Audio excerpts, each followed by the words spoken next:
बिस्मिल्लाहिर्रहमानिर्रहीम। अस्सलामुअलैकुम। ये एक पठानी बहन की बड़ी ही दर्दनाक दास्तान है। वो कहती हैं कि मेरा नाम पलवशा है।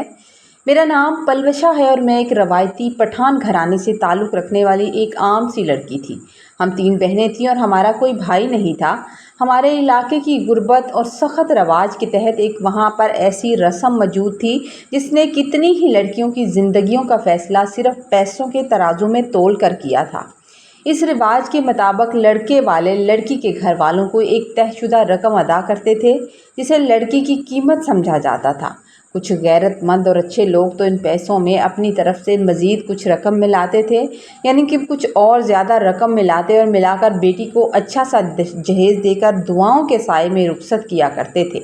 लेकिन जो ख़ानदान इंतहाई गरीब थे या जो ख़ानदान लालची होते थे, वो बेटी के बदले मिलने वाली रकम खुद ही रख लेते थे, यानी कि बेटी को बेच दिया करते थे। और मेरे वालिद भी उन्हीं इंसानों में से एक ऐसे इंसान थे जो किसी ज़िम्मेदारी का एहसास करने की बजाय नशे की लत में हमेशा मुब्तला रहते थे और वो पैसे के लिए कुछ भी कर सकते थे। उन्होंने कभी हमारा ख़याल नहीं रखा, उन्होंने कभी हमारी ज़िम्मेदारी नहीं उठाई और हमारे पूरे घर का बोझ मेरी माँ के नहीफ कंधों पर होता था।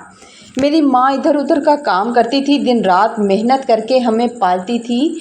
और हमारे यहाँ बेटी की पैदाइश पर मेरे वालिद इसलिए खुश होते थे क्योंकि उन्हें मालूम था कि जवान होने पर ये लड़कियाँ उन्हें भारी रकम देकर जाएंगी। क्यों वहाँ पर हर गरीब और लालची घराना यूं ही बेटी की पैदाइश पर खुशी मनाता था। एक दिन हमारे घर अचानक कुछ अजनबी से मेहमान आए थे जिनके इस्तकबाल के लिए मेरे अब्बा ने मुझे ख़ास तौर पर तैयार होकर सामने आने का हुक्म दिया था। वो कितनी बार बोल कर गए थे कि तैयार होकर आना। मैं जब वहाँ गई तो वहाँ एक बूढ़ा रोबदार शख्स था जिसने सर पर एक रवायती बड़ी सी पगड़ी बांध रखी थी और उसका हुलिया किसी इलाके के बड़े वडेरे या खान जैसा लग रहा था। मैं खौफ और घबराहट के आलम में कांपने लगी और कांपते हुए कदमों से उसके सामने जाकर बैठ गई थी। मुझे पता था कि यहाँ क्या होने वाला है क्योंकि मैं अपने ख़ानदान के रिवाजों से अच्छी तरह वाकिफ़ थी। उसने मुझे सर से पाँव तलक एक गहरी नज़र से देखा था उस वडेरे इंसान ने, और बिना किसी झिझक के मेरे वालिद से मुखातिब हुआ और कहने लगा कि लड़की मुझे पसंद है, लड़की मुझे पसंद है, बताओ इसका क्या सौदा करोगे, इसका क्या लोगे। मेरे अब्बा के मुंह से जब उसकी 80 लाख रुपए की भारी रकम निकली तो मेरे पाँव तले से ज़मीन निकल गई। मैंने हैरत और सदमे से अपने बाप की तरफ देखा। मैंने अपने बाप की तरफ देखा और उस बुज़ुर्ग ने भी इतनी बड़ी रकम पर हैरत का इजहार किया तो मेरे वालिद ने फ़ख्र से कहा था, इतनी रकम तो बनती है साहब, मेरी बेटी भी तो हुस्न का शाहकार है, कोई आम चीज़ नहीं दे रहा आपको। इसी दौरान मुझे कमरे के बाहर से एक दबी दबी सी सिसकी की आवाज़ आई जो यकीनन मेरी मज़लूम माँ की थी, जो दरवाजे के पीछे छुपकर आंसू बहा रही थी और जो अपनी बेटी का सौदा होते देखकर खून के आंसू रो रही थी। उस वक़्त उस माँ के दिल पर क्या गुजर रही होती है जब उसकी बेटी की बोली लगाई जाती है। बाहर निकलते ही मेरी माँ ने तड़पकर मेरा हाथ चूम लिया और मेरी छोटी बहनें मेरे गिर्द यूं लिपट गई थी जैसे वो जानती थीं कि अब वो मुझे दोबारा कभी नहीं देख पाएंगी या वो मुझसे दोबारा कभी नहीं मिलेंगी, क्योंकि ऐसी शादियाँ अक्सर लड़की को हमेशा के लिए एक कैदी बना देती थीं और जहाँ जो पैसे भर कर लेकर जाते थे वहाँ से फिर वापसी का कोई रास्ता नहीं होता था। मैंने कई ऐसी लड़कियों को देखा था जो दोबारा पलट कर नहीं आई थी और उन्होंने अपनी माँ बाप की दोबारा शक्ल तक नहीं देखी। कुछ ही देर गुजरी थी कि उस वडेरे ने बाहर आकर मेरी माँ को हुक्म दिया कि लड़की को लाल रंग का जोड़ा पहना दो क्योंकि निकाह का रास्ते में आता ही होगा और जल्द ही रुखसती हो जाएगी। निकाह के होते ही ये सुनना था कि मेरा ज़ब्त का बंधन टूट गया और मुझे यकीन नहीं आ रहा था कि मेरे साथ क्या हो रहा है, और फिर मैं फूट फूट कर रोने लगी। अब मुझे यकीन हो गया कि आज मैं अपनी माँ, बहनों और अपने बचपन के घर से हमेशा के लिए जुदा हो रही हूँ, जैसे हमारे मोहल्ले की कई लड़कियाँ हो गई थी। बाद में मुझे मालूम हुआ कि मेरी शादी किसी करीबी इलाके में नहीं बल्कि हमारे घर से सैकड़ों मील दूर किसी अनजान शहर में हो रही थी। और जाहिर है जिस इंसान ने इतनी भारी रकम अदा की थी, जिसने मेरा इतना पैसा दिया था, उसे मुझे जहाँ चाहे ले जाने का पूरा हक हासिल था। मेरी माँ ने रोते हुए अपना पुराना लकड़ी का संदूक उस दिन खोला। उसने वो संदूक खोला और उसमें से अपनी शादी का वो सुर्ख जोड़ा निकाला जो वो पहन कर बरसों पहले इस घर में आई थी। उसने वो जोड़ा संभाल कर रखा हुआ था। फिर वो मेरे करीब आई और उसने मेरा माथा चूमा। मेरा माथा चूमते हुए कहने लगी कि इसे पहन लो। तुम्हारे बाप ने तुम्हारी भारी कीमत वसूल कर ली है, वो 1 मिनट नहीं लगाएगा तुम्हें यहाँ से रुखसत करते हुए। अब तुम पर हमारा कोई हक नहीं रहा, तुम्हारे बाप ने तुम्हें बेच दिया है।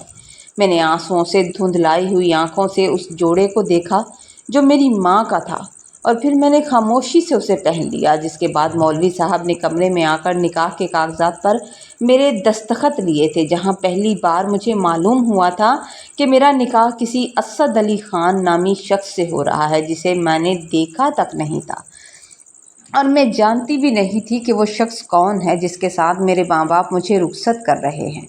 रुखसती के वक्त मेरे वालिद ने सफाकी से कहा था कि 15 मिनट में लड़की को गाड़ी में बिठाओ, ये कोई मर नहीं रही। यूँ बार बार इससे लिपट कर ना इसे रोने दो और ना खुद ही तमाशा बनाओ।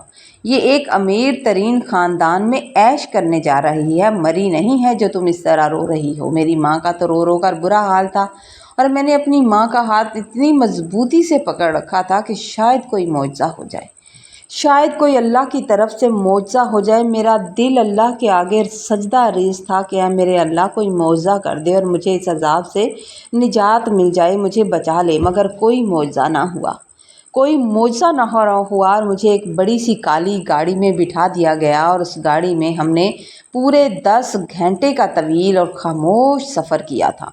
जिसके बाद गाड़ी एक बहुत बड़ी और आलीशान हवेली के सामने जाकर रुकी थी, जिसे देखकर मैं हैरान थी। वो बुज़ुर्ग शख्स मुझे हवेली के पेचीदा रास्तों से गुजारता हुआ एक सजे हुए कमरे के सामने ले गया, और वो वहाँ रुक गया और कहने लगा, ये तुम्हारा कमरा है, यहाँ आराम करो, तुम आराम करो, सुबह ही तुमसे बात होगी। मैं खौफज़दा होकर उस बिस्तर पर बैठ गई। अभी बिस्तर पर बैठी ही थी कि थोड़ी ही देर में एक अधीर उम्र मुलाजमा खाने की एक बड़ी ट्रे लेकर आई थी, जिसमें ऐसे ऐसे लजीज और महंगे खाने थे जो मैंने ज़िंदगी में कभी नहीं देखे थे, या ज़िंदगी में किसी उनकी हसरत ही की थी। मगर उस वक़्त वो खाने मुझे जहर लग रहे थे।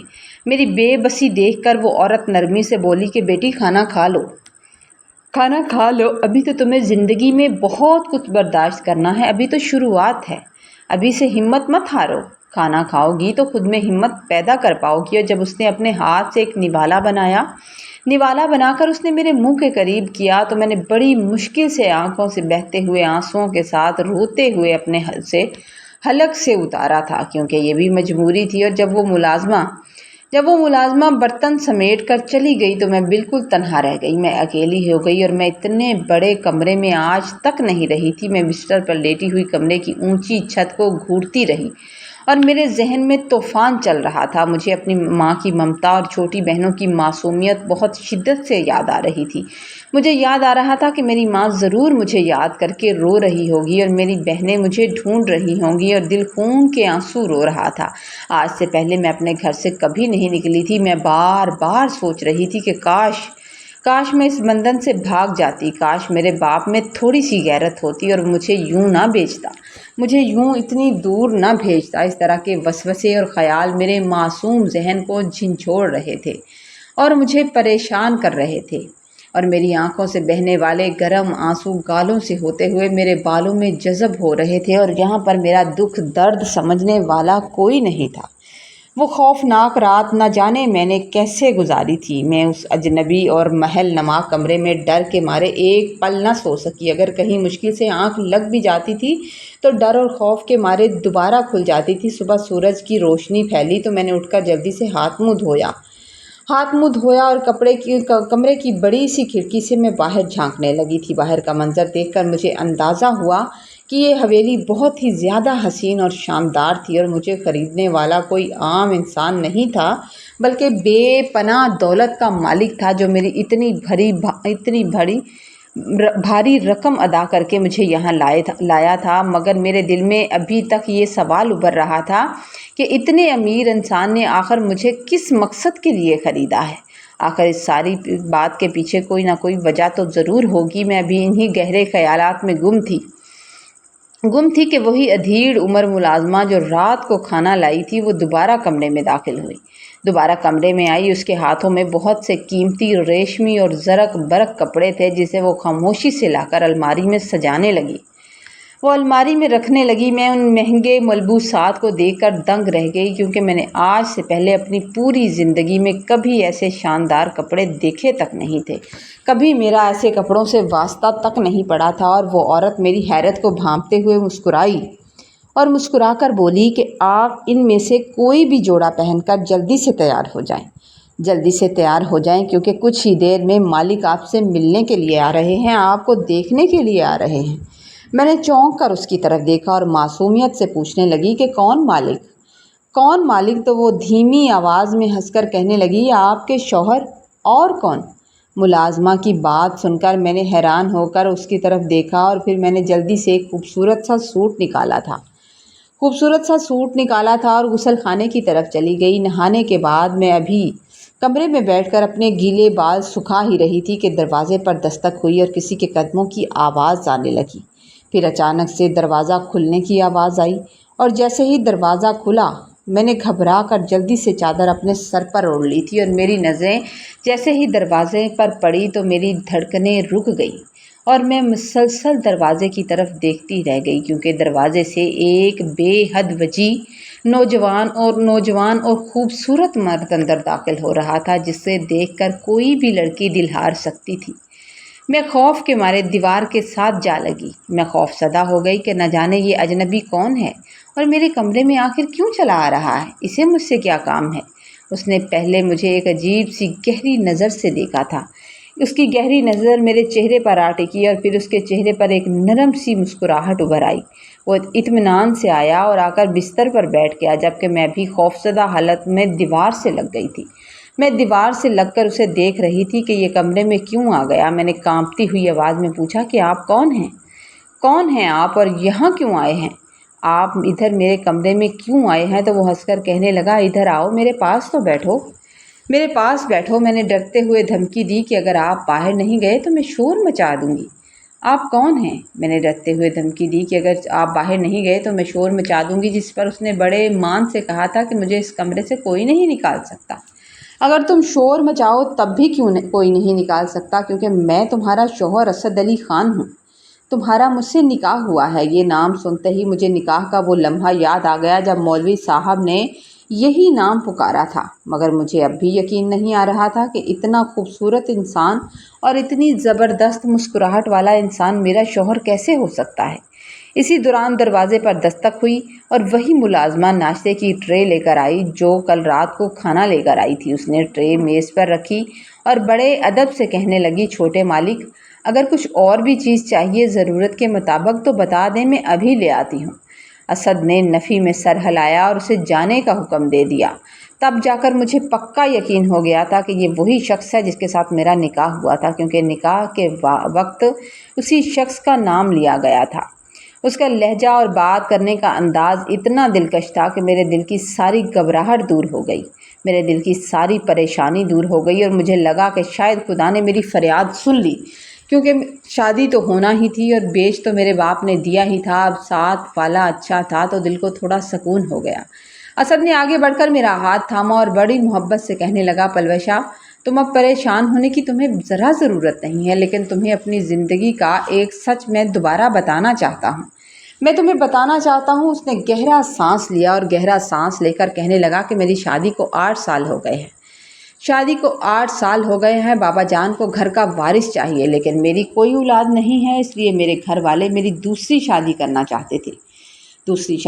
चाहते थे, मगर हमारे ख़ानदानी रवाज के मुताबिक कोई भी अपनी बेटी किसी शादीशुदा मर्द को देने को तैयार नहीं था और हमारे यहाँ पठानों से ही शादियाँ की जाती हैं और अपने रिश्तेदारों से बाहर शादी नहीं की जाती। यही वजह है कि मेरे वालिद ने तुम्हारे बाप को इतनी बड़ी रकम देकर तुम्हें मेरे लिए ख़रीद लिया, क्योंकि तुम भी एक पठान लड़की थी। इसने मज़ीद कहा कि मेरी पहली बीवी एक बहुत बड़े और बाअसर ख़ानदान से तल्लुक़ रखती थी और अपने साथ ढेरों ज़मीन और जायदाद लेकर आई थी, और अगर वो कभी तुम्हें कुछ कहे या परेशान करे तो तुमने सब्र करना है और उसकी बात को दिल पर नहीं लेना।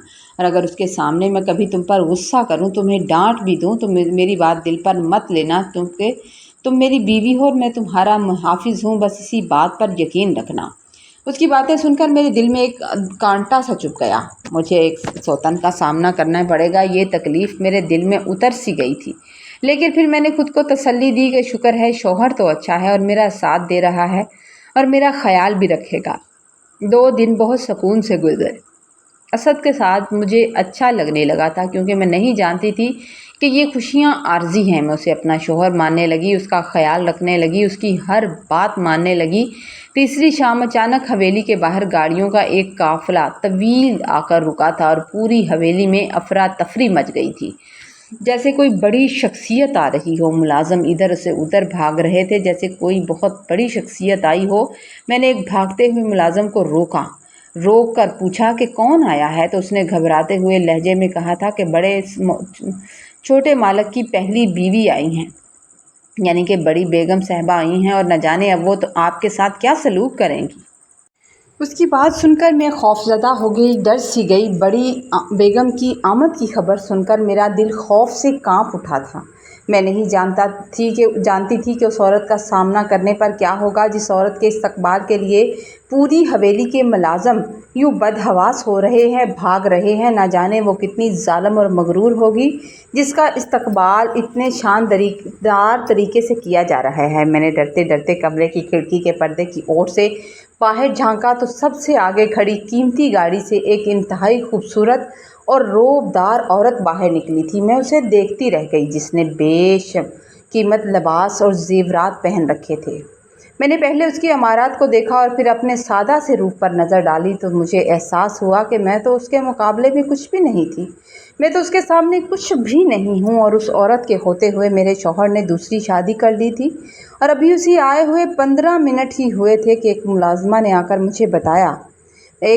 ने बताया कि बड़ी बेगम साहिबा ने मुझे हाल में तलब किया है। उन्हें मेरे आने की और मेरे निकाह की इत्तला मिल गई है। मैं कांपते कदमों से जब उस बड़े हॉल में पहुंची तो उसने मुझे सर से पांव तलक हकारत से देखा था, और उसकी नज़रों में क्या था मैं समझ नहीं पाई। उसने फिर मुझे देखा और एक ज़ोरदार कहका लगाकर बोली, तो बड़े अब्बा ने तुम्हें ख़रीदा है मेरे मुकाबले में। फिर उसने मेरे चेहरे को हाथ से ऊपर उठाकर गौर से देखा और तलख लहजे में कहने लगी, क्या तुम्हें अपनी जान प्यारी नहीं थी लड़की? उसकी बातें सुनकर मेरा खून जम गया। वो कहने लगी कि जब तुम्हारे अपने सगों ने तुम्हें पैसे के बदले बेच दिया, तो फिर मुझसे अच्छे सलूक की उम्मीद मत रखना। असद ने मुझसे मोहब्बत की शादी की थी, लेकिन अब उसको वारिस चाहिए। अब उसका दिल भर गया है और बहुत जल्द वो तुमसे भी बेजार हो जाएगा। मर्द ज़ात का कोई भरोसा नहीं होता। मैं इतने अमीर बाप की बेटी हूँ और जहेज़ में इतनी ज़मीनें, इतनी जायदाद लाई हूँ, लेकिन अपना नसीब नहीं बदल सकी। तो तुम क्या बदलोगी? उस वक्त दरवाजे से वही बुज़ुर्ग दाखिल हुए तो बड़ी बेगम ने जल्दी से सर पर दुपट्टा ले लिया और उसे देखकर बिल्कुल सादी सी होकर खड़ी हो गई और खामोश हो गई। उस बुज़ुर्ग ने मुझे सख्त लहजे में कहा कि आप अपने कमरे से बाहर क्यों आईं? आप अपने कमरे में जाओ और जब तक आपको इजाज़त ना हो कमरे से बाहर नहीं निकलना। मैं तो जैसे कैद से भागने के लिए तैयार थी, फ़ौरन से वहाँ से जल्दी चलने लगी और निकलते ही अपने कमरे में लौट आई थी। अब वो मेरा कमरा मेरे लिए एक ऐसी जेल बन चुका था, जहाँ मैं हर वक्त बंद रहती थी और मुझे बाहर जाने की इजाज़त नहीं थी। मेरा शौहर असद कभी कभार आता था, और जैसे ही पहली बीवी उसे बुलाती थी, आवाज़ देती थी, तो वो मुझे तन्हा छोड़कर फ़ौरन से वहाँ से चला जाता था। कुछ माह बाद एक दिन अचानक मेरी तबीयत ख़राब हुई और मुझे शदीद चक्कर आया, जिससे मैं ज़मीन पर गिर गई और जब हवेली वालों को पता चला तो फ़ौरन डॉक्टर को बुलाया गया, जिसने मुआयने के बाद ये बताया कि मैं उम्मीद से हूँ, खुशखबरी है। और ये खबर सुनते ही हवेली का माहौल बिल्कुल बदल गया और मेरे कमरे में 3 मुलाजमाओं को शिफ्ट कर दिया गया। एक मेरे खाने पीने का हिसाब रखती, मेरी डाइटिंग का ख्याल रखती और किस टाइम में क्या खाऊंगी, हर चीज़ पर उसकी नज़र होती, और दूसरी मुझे हल्की सी वर्जिश कराती, और तीसरी मेरी हर हरकत पर नज़र रखती थी। और जब मैं थकावट में होती, थकन होने पर या जिस्म में कहीं दर्द होता, तो वो मेरा मसाज करती थी। मुझे यूँ रखा जा रहा था जैसे मैं कोई बहुत बड़ी मलका हूँ। मेरी हर चीज़ पर उन लोगों की नज़र होती थी, लेकिन इस शाही प्रोटोकॉल के बावजूद मुझे अपने शौहर का साथ नसीब नहीं था। वो आता था, वो भी कभी कभार चक्कर लगाता और मुलाजमों को हदायत देकर चला जाता था और मज़ीद मेरा ख्याल रखने का कहकर गायब हो जाता। उसे ये एहसास तक न था कि मुझे इस वक्त इन मुलाजमाओं की नहीं बल्कि उसकी सबसे ज़्यादा ज़रूरत थी। मैं अपनी माँ को बहुत मिस करती थी। मुझे अपनी माँ की गोद और बहनों का प्यार याद आता तो मैं रो पड़ती और मुझे लगता कि मैं किसी बहुत सख्त ड्यूटी पर तैनात हूँ और मैं कोई जेल का कैदी हूँ जिसका इस तरह ख्याल रखा जा रहा है। उसी दौरान एक दिन मेरी सौतन मेरे कमरे में आई और पहले तो मुझे देखने लगी और फिर बड़ी अयारी से मुस्कुराकर कहने लगी, फ़र्ज़ करो तुम्हें पता चले कि जो खाना तुम खा रही हो उसमें जहर है, तो क्या करोगी? उसकी इस खौफनाक बात ने मुझे अंदर तक डरा दिया। वो उसका मकसद मुझे डराना ही था और वो मुझे डराकर चली गई। अब मैं खाना खाने से पहले घबरा जाती थी कि कहीं इस खाने में जहर ना हो और मेरे आने वाले बच्चे को कुछ हो ना जाए। मगर वक़्त गुज़रता गया और जब मेरा 9वां महीना शुरू हुआ तो एक रात अचानक मेरी तबीयत बहुत ज़्यादा बिगड़ गई। मेरी तबीयत ख़राब हुई और जिसके बाद मुझे फ़ौरी तौर पर हॉस्पिटल मुंतकिल कर दिया गया था। दर्द और दवाओं के असर से मैं बेहोश हो गई और जब मुझे होश में आया तो मैंने खुद को हॉस्पिटल के एक सुनसान कमरे में तन्हा पाया था। मेरे करीब कोई नहीं था, ना ही मेरा शौहर, ना ही मेरी सौतन और ना ही मेरे ख्याल रखने वाली वो 3 मुलाजमाएँ जो मेरे सर पर हमेशा मौजूद रहती थी और मेरी हल्की सी आवाज़ पर फ़ौरन से आ जाती थी। मेरे पास कोई भी नहीं था तो मैंने घबराकर डॉक्टर को अपने पास बुलाया और रोते हुए पूछा कि डॉक्टर साहब, मेरा बच्चा कहाँ है और सब लोग कहाँ हैं? डॉक्टर ने इंतहाई सर्द महल लहजे में जवाब दिया कि बच्चा जिनका था वो लेकर चले गए। वो उसे लेकर जा चुके हैं और उनका हुक्म है कि आपका इलाज मुकम्मल होते ही आपको आपके घर रवाना कर दिया जाए। वो लोग बाहर गाड़ी छोड़ कर गए हैं। जैसे ही तुम्हारी तबीयत बेहतर होगी तुम्हें तुम्हारे घर छोड़ दिया जाएगा। मैंने कहा कि कौन से घर? पूछा कि कौन से घर? तो उसने कहा कि वही जो आपके बाप का घर है जहाँ से आपको लाया गया था। ये सुनकर मेरे ऊपर जैसे क़यामत टूट पड़ी। मैंने बहुत रो कर फरियाद की कि बस मुझे एक बार मेरे बच्चे की शक्ल दिखा दो, मैं देखना चाहती हूँ। लेकिन वहाँ मेरी कोई सुनने वाला नहीं था, ना ही मेरी बात को कोई समझने वाला था। मेरा बड़ा ऑपरेशन हुआ था इसलिए 3 दिन मुझे हॉस्पिटल में रखा गया। वो लोग सारी हॉस्पिटल की फ़ीस अदा करके जा चुके थे और चौथे दिन मुझे एक बड़ी सी गाड़ी में बिठाया गया और बड़ी सी गाड़ी में बिठाकर पूरे 10 घंटे का तवील सफ़र तय किया गया।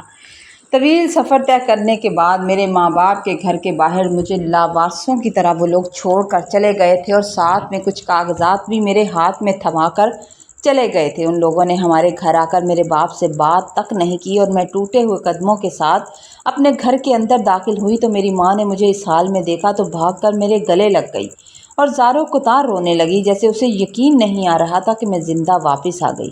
वो मुझे छू कर देख कर यकीन करना चाह रही थी कि मैं उसी की बेटी हूँ और वापस आ गई हूँ।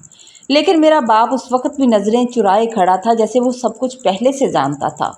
ये सब कुछ उसका तय किया हुआ था। अगरचे मैं अपनी माँ और बहनों से मिलकर खुश थी क्योंकि मुझे उम्मीद नहीं थी कि मैं कभी दोबारा उनको देख भी पाऊँगी या कभी दोबारा उनसे मिल पाऊँगी, लेकिन मेरे दिल में ये जानलेवा दुख था कि मेरा बच्चा मुझसे छीन लिया गया था। वो बच्चा मुझसे छीन लिया गया था और मैं ये भी नहीं जानती थी कि वो बेटा था या बेटी, और मैंने उसे एक नज़र देखा भी नहीं था। काश वो जालिम लोग मुझे एक बार देखने तो देते। मैंने रोते हुए जब अपनी माँ को अपनी कहानी सुनाई तो माँ ने तड़प कर वो कहा जिसने मेरे पैरों तले ज़मीन निकाल दी। माँ कहने लगी कि पलवशा, तुम्हारे जाने के बाद तुम्हारे बाप ने नशे की धुन में एक दिन हमें बताया था। उसने बताया था कि उन अमीर लोगों ने तुम्हें हमेशा के लिए नहीं खरीदा बल्कि सिर्फ 1 साल के लिए एक वारिस पैदा करने की खातिर खरीदा है और बहुत जल्द तुम वापस आ जाओगी। उन्होंने तुम्हारे बाप को 30 लाख रुपए सिर्फ इस बच्चे की कीमत पर तौर पर अदा किए थे। वो चाहते थे कि जब बच्चा हो जाएगा तो वो तुम्हें वापस यहाँ छोड़ जाएंगे। वो तुम्हें नहीं रखना चाहते थे, वो तुम्हें वापस भेज देंगे। ये सुनकर मेरा दिल अपने उस जालिम बाप के लिए नफ़रत से भर गया कि मेरा बाप सब जानता था। उसने जानते बूझते मेरे साथ ये सलूक किया था, जिसने चंद पैसों की खातिर अपनी सगी बेटी की ममता और ज़िंदगी का सौदा करके उसे सिर्फ एक कोख के तौर पर इस्तेमाल करने के लिए इन जालिमों के हवाले कर दिया था। वो भला कैसा बाप था जिसे सिर्फ पैसे से मतलब था, अपनी बेटी के जज्बात से उसका कोई लेना देना नहीं था। मैं अपने शौहर के घर से लुट पुट कर जब मैं अपने बाप के घर वापस आ गई थी तो मेरी रूह बुरी तरह ज़ख्मी हो चुकी थी। मैं हर वक्त परेशान रहती थी। मुझे लगता था कि मैं दिन रात एक ज़िंदा लाश की तरह हूँ। میں ہر وقت خاموش رہتی، کسی سے کوئی بات نہ کرتی، ہر وقت اپنے اس معصوم بچے کے بارے میں سوچتی رہتی تھی کہ جانے وہ بیٹا تھا یا بیٹی جسے مجھ سے چھین لیا گیا، مجھ سے جنم لیتے ہی چھین لیا گیا۔ میری ماں ہوتے ہوئے بھی میری ایک نظر اس کے چہرے پر نہ پڑی۔ جب میری ماں بھی مجھ سے بات کرنے کی کوشش کرتی، میرے آنسو صاف کرتی اور مجھے سمجھاتی تو میری آنکھوں سے آنسو مزید جاری ہو جاتے، کیونکہ مجھے یہ تک معلوم نہیں تھا کہ وہ میری بیٹی تھی اور کیا تھا، اور کیا زندگی کبھی مجھے اسے ایک نظر دیکھنا نصیب ہوگا بھی یا نہیں، یا میں ترستے ہی اس دنیا سے چلی جاؤں گی، میں اسی کے ساتھ حسرت کے ساتھ دنیا سے چلی جاؤں گی۔ ابھی اسی گہرے دکھ کو کچھ عرصہ ہوا تھا کہ میری ذات کا دوسرا سودا کرنے کے لیے نئے خریدار آ گئے۔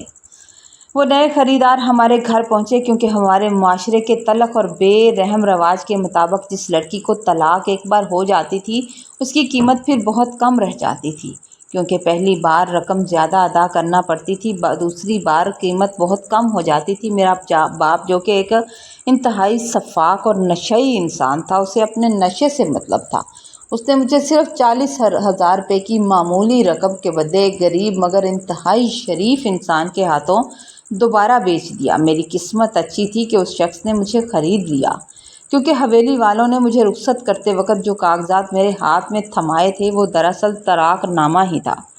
طلاق نامہ دے کر وہ لوگ مجھے اس رشتے سے فارغ کر چکے تھے اور ان کا مقصد پورا ہو چکا تھا۔ میرا نیا شوہر اگرچہ مالی طور پر بہت غریب تھا، وہ اتنا امیر نہیں تھا، لیکن وہ دل کا ایک بے حد نیک اور غیرت مند انسان ثابت ہوا، جو میری خاموشی اور دکھ کو سمجھتا تھا اور مجھے خوش رکھنے کے لیے اکثر اپنی جیب خالی ہونے کے باوجود میری ماں اور بہنوں سے ملوانے کے لیے مجھے رک جاتا تھا اور مجھے لے جاتا تھا۔ شروع میں میرا دل اس نئے اور غریب گھر میں بالکل نہیں لگتا تھا۔ یہاں غربت ہر وقت ناچتی تھی اور میں ہر وقت اپنے ماضی کے اندھیروں میں کھوئی رہتی تھی اور اپنے بیٹے یا بیٹی کو ڈھونڈتی رہتی تھی۔ پھر اللہ تعالیٰ نے میری سچی تڑپ سن لی۔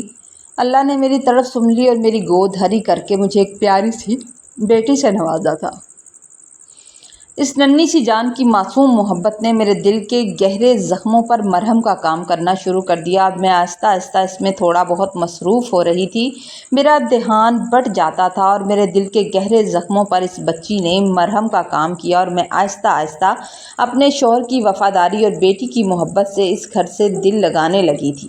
میں نے اب اس گھر کو اپنا گھر سمجھ لیا تھا اور میں جان گئی تھی کہ یہاں سے واپسی اب ممکن نہیں ہے، یہی ہے میرا سب کچھ۔ مگر اس سب کے باوجود وہ پہلا بچہ جو مجھ سے بے دردی سے چھینا گیا تھا میری یادوں سے ایک پل کے لیے بھی جدا نہیں ہوتا تھا۔ برسوں کا طویل عرصہ یوں ہی صبر و شکر کے ساتھ گزرتا چلا گیا، اور ایک دن جب ہم اپنی اسی کچی بستی میں موجود تھے تو اچانک وہاں بڑی بڑی اور چمکدار گاڑیاں آ کر رکنے لگیں۔ جیسے ہی وہ گاڑیاں آ کر رکیں، جنہیں دیکھ کر بستی کے بچے بھاگنے لگے۔ بچے آگے پیچھے بھاگنے لگے تھے اور ان گاڑیوں کو چھونے کی کوشش کر رہے تھے تو میری ہمسائی نے ہانپتے ہوئے میرے گھر آ کر مجھے بتایا کہ شہر کے کسی بہت بڑے چودھری اور نامور وڈیرے کی بیٹی غریبوں میں راشن، کپڑے اور نقد پیسے بانٹنے کے لیے آتی ہے، اس لیے چلو ہم بھی کچھ لے لیتے ہیں، شاید ہمارے گھر کا راشن بھی پورا ہو جائے۔ وہ بازو سے پکڑ کر مجھے کھینچنے والی تھی۔ میں نے آج تک ایسا کوئی کام نہیں کیا تھا۔ میرا شوہر چونکہ غیور انسان تھا، اس لیے اس نے مجھے کبھی بھی وہاں جانے سے سختی سے منع نہیں کیا، لیکن میرے دل میں نہ جانے کیوں ایک عجیب سا تجسس اور بے چینی سی ابھری تھی، جس کے باعث مجھے اپنے شوہر سے چوری چھپے اس ہمسائی کے ساتھ بڑی سڑک کی طرف میں چلی تو گئی تھی، لیکن میرا دل اندر سے مطمئن نہیں تھا کہ جب میرے شوہر کو پتہ چلے گا تو میرے ساتھ کیا سلوک کرے گا، اور تاکہ اس خیرات بانٹنے والی عورت کو دیکھ بھی سکوں کہ آخر وہ ہے کون۔ جب میں اس ہجوم کو چیرتی ہوئی آگے پہنچی تو گاڑی سے اترنے والی مغرور عورت کو دیکھ کر میرے پیروں تلے زمین نکل گئی۔ میں پریشان ہو گئی، کیونکہ وہ کوئی اور نہیں تھی بلکہ میری وہی سنگ دل سوتن تھی جس نے مجھ سے میرا بچہ چھینا تھا، جس نے حویلی میں مجھے ذلیل کیا تھا۔ مجھے اب ان پیسوں کی یا خیرات کی تو کوئی دلچسپی نہیں رہی تھی، میں تو اسے دیکھ کر ہی ششدر سی رہ گئی تھی، بلکہ میری ممتا تڑپ اٹھتی تھی کہ میں کس طرح دیکھوں کہ میرا وہ بچہ جو مجھ سے 12 سال پہلے چھینا گیا تھا آخر وہ ان کے ساتھ ہے بھی یا نہیں، اسے باپ کا اور ماں کا پیار ملتا ہے یا نہیں، یا میری طرح نصیبوں کا خراب ہے وہ بھی۔ میں نے دھڑکتے دل کے ساتھ گاڑی کے شیشے کے اندر جھانکا تو دیکھا کہ اس کے پیچھے ایک 12-13 سال کا انتہائی خوبصورت اور وجیح لڑکا اترا تھا، جس کا نقش و نگار بالکل اس کے باپ اسد علی خان اور کافی حد تک مجھ سے ملتا تھا۔ یہ کیسے ہو سکتا تھا کہ ایک ماں اپنی اولاد کو پہچان نہ پائے؟ میرا دل فوراً سے پکار اٹھا کہ یہ وہی ہے، یہ میرا بیٹا ہے۔ میں اپنے جذبات پر قابو نہ رکھ سکی اور میں رونے لگی۔ دیوانہ وار ہجوم کو میں چیرتی ہوئی اس کی طرف بھاگی تھی اور اسے زور سے اپنے گلے سے لگا کر روتے ہوئے چلانے لگی تھی۔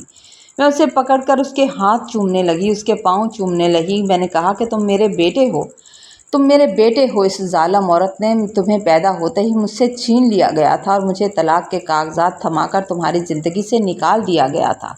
وہ معصوم بچہ چونکہ مجھے نہیں جانتا تھا، اس لیے خوفزدہ ہو کر پیچھے ہٹ گیا اور گاڑی سے لگا۔ وہ مجھے غور سے دیکھ رہا تھا، جبکہ میری سوتن نے مجھے فوراً سے پہچان کر غصے سے تل ملا کر اپنے گارڈز کو حکم دیا اور انہوں نے مجھے بے دردی سے دھکے دیے اور دھکے دے کر راستے سے پیچھے ہٹا دیا تھا تاکہ میں اپنے سابقہ شوہر کا پیچھا نہ کر سکوں، جس پر میری ہمسائی نے بیچ بچاؤ کرا کر ان سے معافی مانگی اور مجھے روتی ہوئی حالت میں وہاں سے گھر لے آئی تھی۔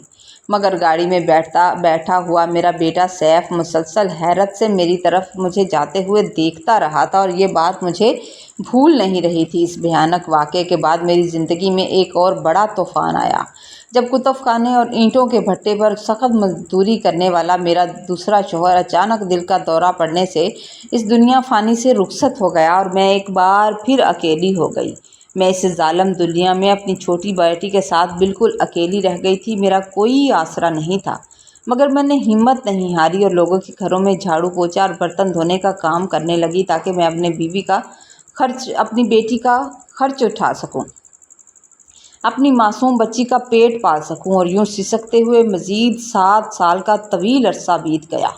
7 سال کا طویل عرصہ بیت گیا اور ایک دن جب میں گھر کے کام کاج سے فارغ ہو کر بیٹھی تھی تو اچانک ہمارے لکڑی کے ٹوٹے ہوئے دروازے پر کسی نے زور سے دستک دی تھی، جیسے کوئی زور سے دروازہ بجا رہا ہو۔ میں نے جیسے ہی جا کر دروازہ کھولا تو سامنے ایک 19 سال کا نہایت شاندار اور پڑھا لکھا اور نوجوان لڑکا کھڑا تھا۔ میں اسے دیکھ کر حیران رہ گئی، جسے دیکھتے ہی میری آنکھوں سے آنسوؤں کا سیلاب جاری ہو گیا تھا، کیونکہ اس چہرے کو میں کبھی نہیں بھول سکتی تھی۔ وہ چہرہ میرا اپنا خون یعنی میرا بیٹا سیف تھا۔ اس نے اپنے مہنگے اور شاہی کپڑوں کی بالکل پرواہ نہیں کی۔ اس نے جب مجھے دیکھا تو وہ بھی تڑپ کر آگے بڑھا اور اپنی اس غریب اور بوڑھی ماں کے گلے سے لگ کر رونے لگ گیا اور پھوٹ پھوٹ کر رونے لگا۔ سیف نے میرے ہاتھ چومے، میرا ہاتھ چومتے ہوئے بتانے لگا کہ اماں، اس دن بستی میں جب آپ نے مجھے اپنا بیٹا کہا تھا اور یہ کہا تھا کہ میرا بیٹا ہے اور مجھے دے دو، میرے دل میں یہ سچ بیٹھ گیا تھا اور آپ کی تکلیف مجھ سے دیکھی نہیں گئی تھی۔ حویلی میں مجھے سب نے جھوٹ بول کر بہلانے کی کوشش کی، انہوں نے سمجھانے کی کوشش کی کہ میری ماں وہی ہے جو میرے پاس ہے، لیکن میں خاموش نہیں بیٹھا اور آخر کار حویلی کے ایک پرانے اور وفادار ملازم نے مجھے سارا سچ بتایا۔ اس نے بتایا کہ کس طرح میری ماں کو استعمال کیا گیا تھا۔ میری اصلی ماں کو 1 سال کے معاہدے پر خرید کر بچہ جننے کے بعد 15 منٹ کے بعد وہاں سے نکال دیا گیا تھا۔ سیف رونے لگا اور روتے ہوئے کہنے لگا، ماں، میں نے اسی دن عہد کر لیا تھا کہ جب میں جوان ہو جاؤں گا، جوان ہو کر میں اپنے پاؤں پر کھڑا ہو جاؤں گا تو اپنی سچی ماں کو ضرور ڈھونڈوں گا۔ میں ضرور اپنی ماں کو ڈھونڈ کر لاؤں گا جس نے مجھے پیدا کیا تھا، اور اپنے ماں باپ سے اس ظلم کا حساب لوں گا کہ انہوں نے ایک غریب لڑکی کے ساتھ ایسا کیوں کیا۔ اب میں ان ظالم چودھریوں کے پاس کبھی واپس نہیں جاؤں گا، چاہے کچھ بھی ہو جائے۔ باہر سڑک پر کھڑی قیمتی گاڑیاں اور گارڈ اس کے باپ کو فون کر کے صورتحال بتا چکے تھے۔ سب لوگ فون پر اس کے گھر بار بار فون کر رہے تھے، مگر وہ فون نہیں اٹھا رہا تھا۔ میں نے ڈر کر اس سے کہا کہ بیٹا، تم ایک امیر ماحول میں پڑے ہو، اس لیے وہیں چلے جاؤ، یہاں تمہارا رہنا ٹھیک نہیں ہے۔ اس گھر کا ماحول تم دیکھ رہے ہو نا۔ مگر وہ اپنی ماں کا ہاتھ چھوڑنے کو تیار نہیں تھا۔ میری زندگی کا سب سے بڑا اور سچا انصاف اس وقت ہوا جب اس واقعے کے چند ہی دنوں بعد اسد علی خان اور میری وہی مغرور سوتن خود چل کر میری اس غریب اور کچی بستی کے چھوٹے سے مکان میں آئے اور انہوں نے میرے سامنے ہاتھ جوڑ دیے۔ وہ ہاتھ جوڑ کر مجھ سے معافی مانگنے لگے اور وہ معافی کے طلبگار تھے۔ اسد علی خان کے آنکھوں میں اس وقت پچھتاوے کے آنسو تھے اور وہ پچھتا رہا تھا، اور وہ روتے ہوئے کہنے لگا، پلوشا، خدا کے لیے ہمیں معاف کر دو، ہمیں معاف کر دو، ہم نے تمہارے ساتھ ظلم کیا، اور سیف کو سمجھاؤ کہ وہ ہمارے ساتھ حویلی واپس چلے، وہی اس کا گھر ہے، وہ یہاں تمہارے ساتھ نہیں رہ سکتا، وہ ہمارے پورے خاندان کا واحد چراغ اور وارث ہے۔ ہم تسلیم کرتے ہیں کہ ہم نے دولت کے نشے میں تمہاری ممتا اور تمہاری ذات کے ساتھ بہت بڑی زیادتی کی ہے، تو کیا تم ہمیں معاف نہیں کر سکتی؟ خدا کے لیے اپنے بیٹے کی خاطر ہمیں معاف کر دو، لیکن اب ہم تمہارا ہر طرح کا خرچ اٹھائیں گے، اور اس گناہ کی تلافی کرنے کے لیے ہم لوگ تیار ہیں، اور تمہارا ہر طرح سے خیال رکھیں گے۔ صرف یہی نہیں بلکہ وہ میری سوتن جو کبھی مجھ پر حقارت سے ہنستی تھی اور اس نے مجھ سے میرا بچہ چھین لیا تھا، وہ میرے پیروں میں بیٹھ کر زاروں قطار رونے لگی اور مجھ سے معافی مانگنے لگی، کہنے لگی کہ پلوشا، مجھ سے اپنے بیٹے کی آنکھوں میں نفرت نہیں دیکھے جاتی، تمہاری گود تو اللہ نے پھر ہری کر دی ہے، تمہیں ایک پیاری سی بیٹی کی صورت میں دوسری اولاد دے دی ہے، لیکن میرے پاس ایسا کچھ نہیں ہے، میرے پاس تو بس سیف ہے، لیکن میرے پاس دنیا کی تمام دولت ہے، تمام دولت ہونے کے باوجود سیف کے سوا میرا کوئی سہارا نہیں ہے، خدا کے لیے ایسے مت کرو، ہمیں معاف کر دو، اپنے بیٹے کے دل سے میرے لیے نفرت ختم کر دو، ورنہ میں کہیں کی نہیں رہوں گی، میں نے اتنے سال اس پر محنت کی ہے اور اسے ماں بن کر پالا ہے، میں نے اسی لمحے اپنے دل کو بڑا کیا اور اللہ کی رضا کی خاطر ان دونوں کو معاف کر دیا، کیونکہ ان کو معاف کرنے کے علاوہ کوئی چارہ نہیں تھا، کیونکہ میرے رب نے مجھے میری زندگی میں ہی وہ تاریخی انصاف دکھایا تھا جہاں مغرور حویلی والے ایک غریب ملازمہ کی طرح عورت کے ہاں سر جھکائے معافی مانگ رہے تھے۔ یہ اللہ کا انصاف تھا کہ آج میرے بیٹے سیف نے مجھے ایک بہت ہی خوبصورت آرام دہ گھر بنا کر دیا ہے، میں اپنے بیٹے کے اسی گھر میں رہتی ہوں، وہ میرا اور اپنی چھوٹی بہن کا پورا خرچ اٹھاتا ہے اور اپنے بھائی ہونے کا فرض نبھاتا ہے، ہم سے بے پناہ محبت کرتا ہے اور اکثر مجھ سے ملنے بھی آتا رہتا ہے، جس سے صاف ثابت ہوتا ہے کہ چودھری کا سایہ اس کا غرور خاک میں مل گیا ہے، اور آخر کار ایک ماں کی سچی ممتا اور صبر کی جیت ہو گئی ہے۔